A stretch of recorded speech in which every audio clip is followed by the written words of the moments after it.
বন্ধুরা, দাঁড়িয়ে আছি বাংলাদেশ কৃষি বিশ্ববিদ্যালয়ে।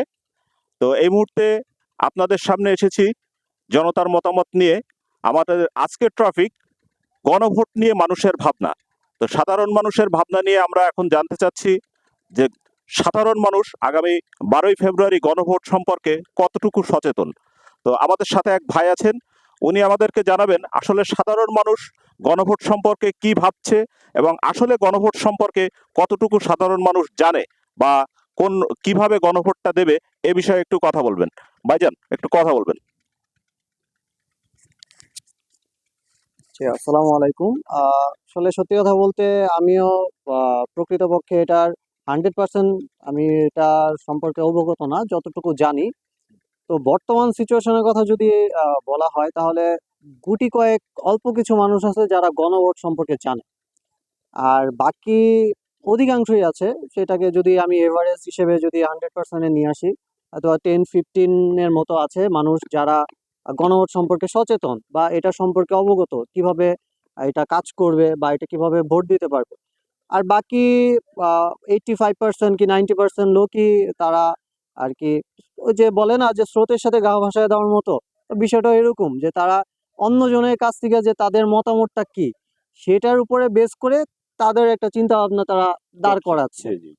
তারা কিন্তু জেনুইন যে গণভোটটা কি সেটা সম্পর্কে কিন্তু তারা জানতেছে না।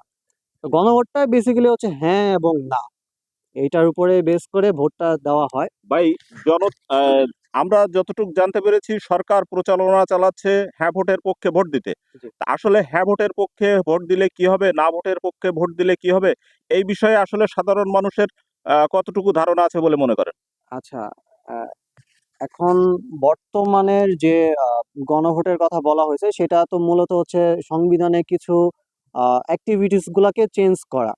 তো এই চেঞ্জেসটা যদি আমি তুলনা করি তাহলে মানে ডিরেক্টলি বলতে হচ্ছে যে 71 নাকি 24, মানে 71-এর মতামত আমি চাচ্ছি নাকি 24-এর মতামতটা আমি চাচ্ছি। তো এটার বিষয়টা হচ্ছে টোটালি ডিফারেন্ট একটা জিনিস।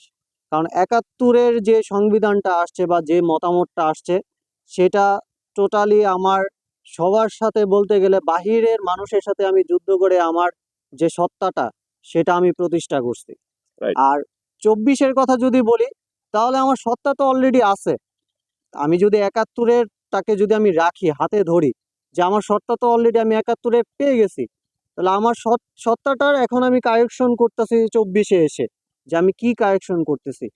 তো দুইটার সাথে ম্যাচ করলে তো আসলে হবে না, কারণ ওইটা 71টা হচ্ছে আমার হিউজ একটা বিষয়, যেটা আমি অনেক কষ্টের পরে একটা 9 মাস আমার একটা একটা যুদ্ধ স্বাধীন ছিল, জাতীয় স্বাধীন জাতি হয়েছি জাতির আমরা। একটা জাতির জন্য আমরা যুদ্ধ করছি। জি, জি, হ্যাঁ, তো এটার বিষয়টা হচ্ছে একটা বাংলা জাতি। জি।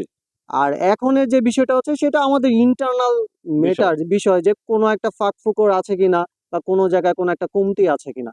এখনের যে বিষয়টা 24-এর যেটার কথা বলতেছি, তো এখনের গণভোটের কথা বললে যে 4টা বিষয়ের কথা বলা হয়েছে, সেই 4টা বিষয় আমার মতামত যদি আমি বলি সেটা বলতে গেলে হ্যাঁ ঠিক আছে, তবে আমার মতে আরেকটু সংশোধনের প্রয়োজন আছে। কারণ এইখানে যে মৌলিক চাহিদার কথা বলা হয়েছে, তো আমি যতটুকু চিন্তা ভাবনা করি যে আমার দেশকে নিয়ে, যে আমার দেশের প্রত্যেকটা মানুষ যদি আহ, প্রত্যেকটা সেক্টরে, প্রত্যেকটা মানুষ প্রত্যেকটা সেক্টরে যদি কাজ করার সুযোগ পায়, তাহলে প্রত্যেকটা সেক্টরে কিন্তু ডেভেলপ করবে। তো যখনই প্রত্যেকটা মানুষ যখন কাজের সুযোগ পাবে, যখন আস্তে আস্তে ডেভেলপ করা শুরু করবে, অটো আমার দেশ কিন্তু সবার সাথে কিন্তু একটা লেভেলে চলে আসবে, একটা গণ গ- প্রতিযোগিতায় চলে আসতে পারবে। গণভোটে গণভোটে আসলে সাধারণ মানুষের ধারণা নাই খুব বেশি, সেটা আপনি বলছেন, কিন্তু হ্যাঁ।